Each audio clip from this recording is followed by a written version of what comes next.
Eckhardt, it's an honor to talk to you. Thank you for all your teachings. You've helped me so much. I've had the experience of realizations this past year, and I find your instructions on the 3 different methods to access presence and stillness to be extremely effective. And my question has to do with the emotion of the present moment. Is there emotion in experiencing the now? Because I found that thoughts generate emotions, like you say. The emotion you can't have an emotion really without a thought. You can't be angry without having angry thoughts, so on and so forth.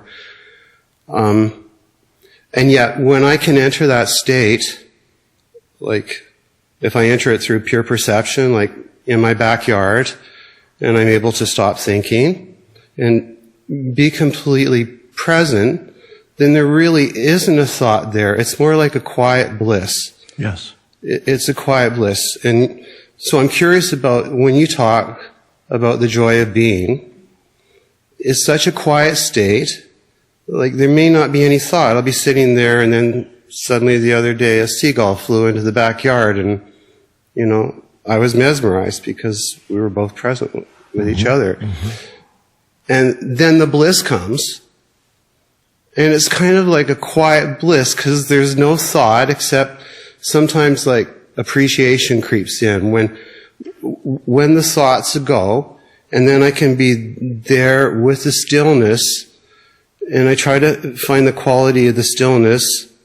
It's more like the peace that I've been looking for all my life. It's just peace because the thought machine has finally, yes.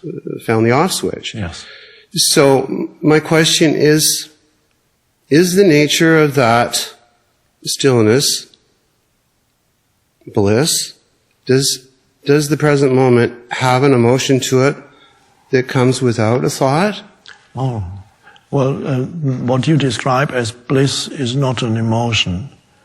It could be misinterpreted as an emotion because the Western languages are deficient in terms that refer to the inner realm, whereas languages like Sanskrit that come out of an old spiritual tradition have many more words to describe the phenomena of the inner realm. So we have such few words that when we feel something that we call bliss, we think, well, that must be an emotion.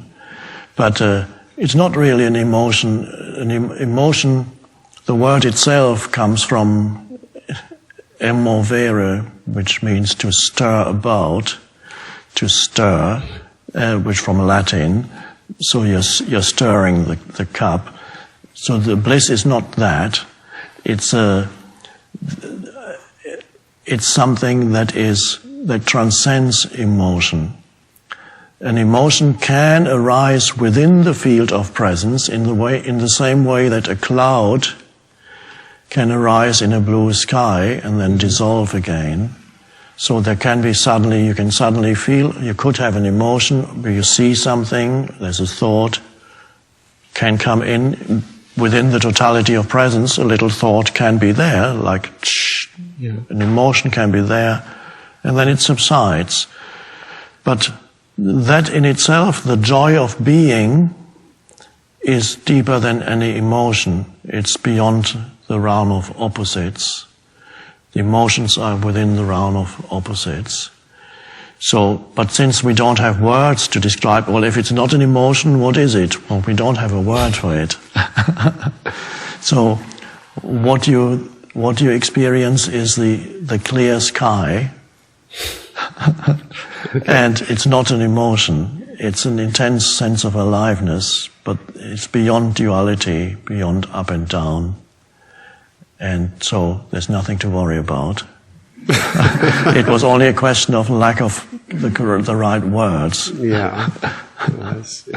Yeah.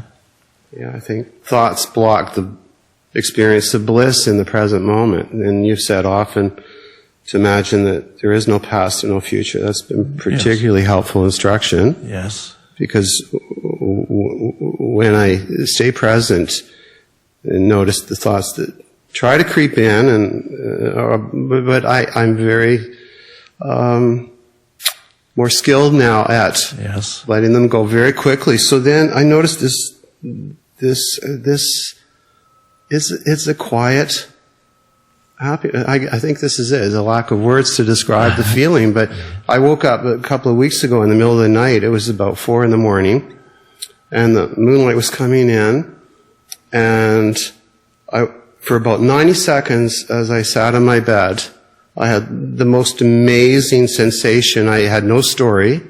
It was like I was in both worlds at the same time. I felt like I was in the form dimension and the formless dimension at the same time. There were no words. It was 90 seconds of, it felt like nirvana, but there were no thoughts. Yes. So that's... Well, wonderful. Thanks for sharing that with us. It's, I'm sure, encouraging for everybody to hear.